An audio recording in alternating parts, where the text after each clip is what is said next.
Hi, I'm Dev Thakur from Informatica R&D, and this is the third video of Informatica Big Data Management on Azure. In this video, we will identify the deployed resources, and additionally, we will go through the various logs generated to understand the error debugging post the provisioning of the VMs. We will go to the Azure portal to identify the deployed resources, which are storage account, virtual network, network security group, database VM, 18Z cluster, Informatica master node, Azure SQL Server, and data warehouse. Any resources that was not deployed due to any error will be marked as failed under the status column in the deployment section of the resource. Now let's check a deployment where we have failed resource creations. We will switch to the Azure portal now. Once we are in the Azure portal, let us search for the resource group.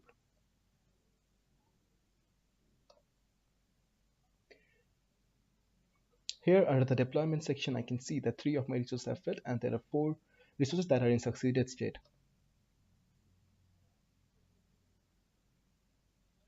I can see which 3 of my resources have failed, and when I click on the error details link, it will give me the error detail, why the resource creation was terminated or it failed.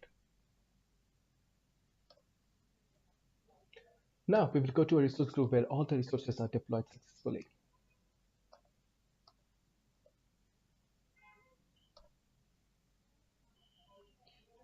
Here I have 14 succeeded resource creation and none have failed. So now we will go ahead and try to identify the resources that we have created. First, let's start with the storage account. We can see this is a storage account that we have created. Next, the virtual network. InfraVNet test is the virtual network that was created. The network security group has the same name. It states network security group.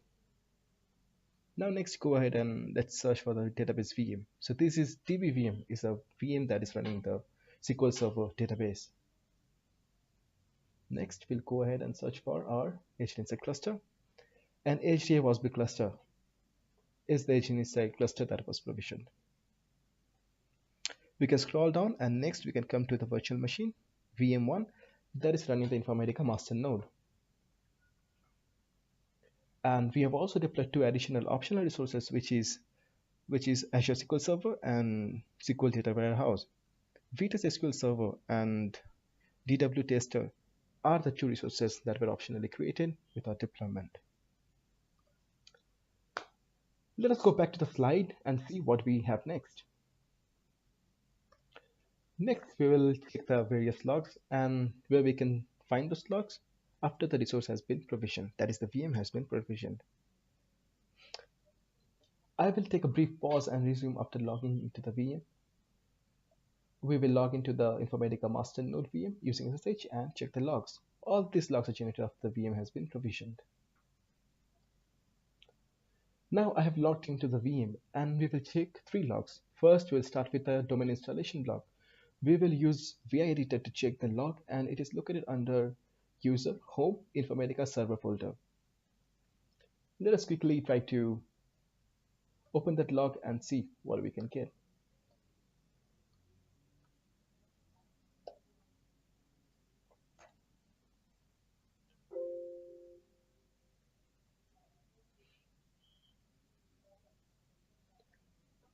So this log contains all the domain installation steps. For a successful installation, we would like to find for the success message that is present at the end of the log.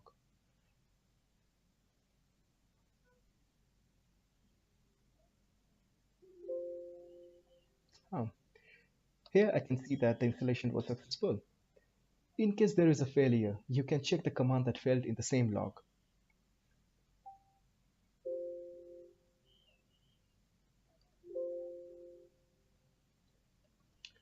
Second, we'll talk about the Azure extension log. The status of the extension is reported back to Azure so that the user can see the status on the Azure portal.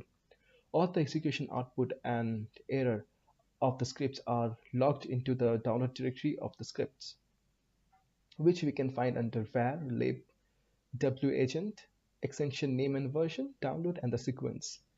Let's jump to the directory and find out about the logs.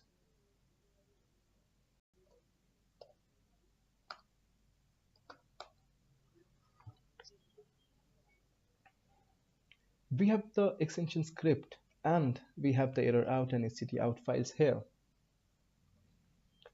Let's have a look at the std out file using std. So we are using vi editor to find out what's there in the std out file.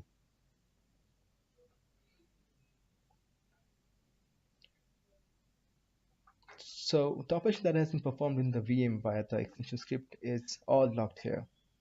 I can see the silent installer that has launched as well as several echo commands that was printed as a part of execution.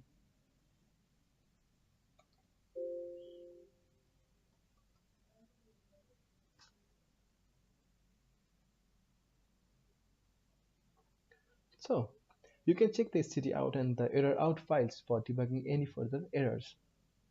Next, we'll take a look at the operation log of the extension, which is stored under var log Azure extension name, version, and the name of the file will be extension.log. Let's take a look at the directory.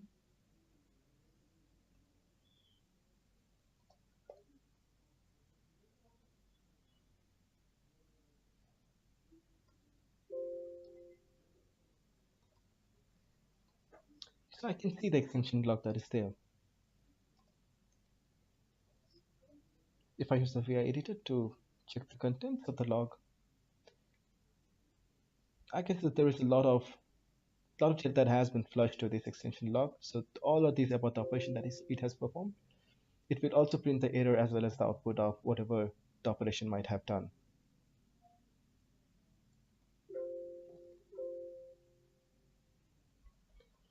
Finally, we will take a look at the solution command execution log.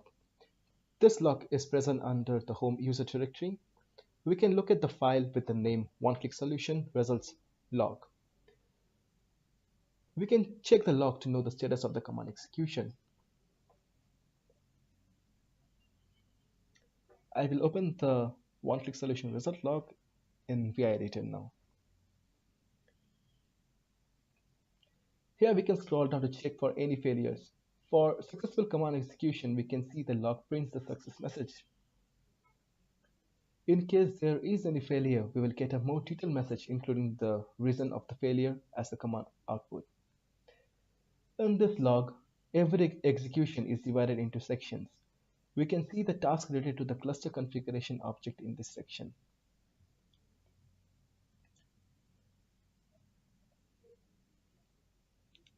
I can see that the cluster configuration objects was created and corresponding connections were also created.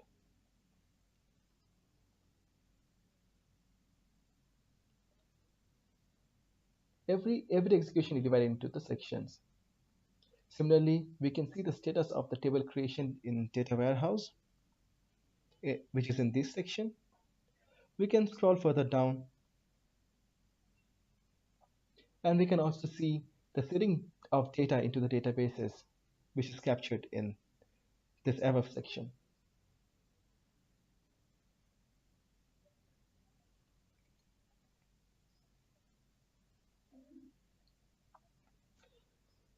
We are also importing a default project and the execution of the same can be found, which starts with this in this section with the heading project importing.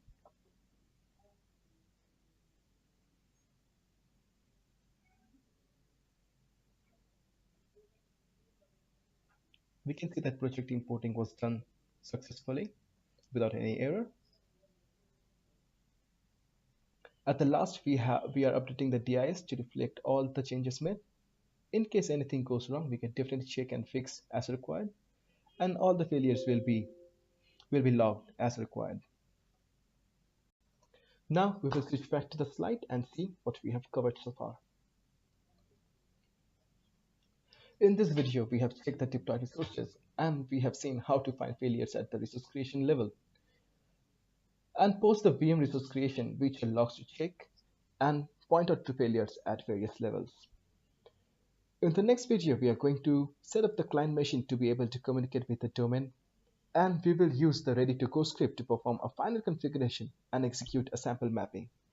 So please do not forget to check our next video. Thank you.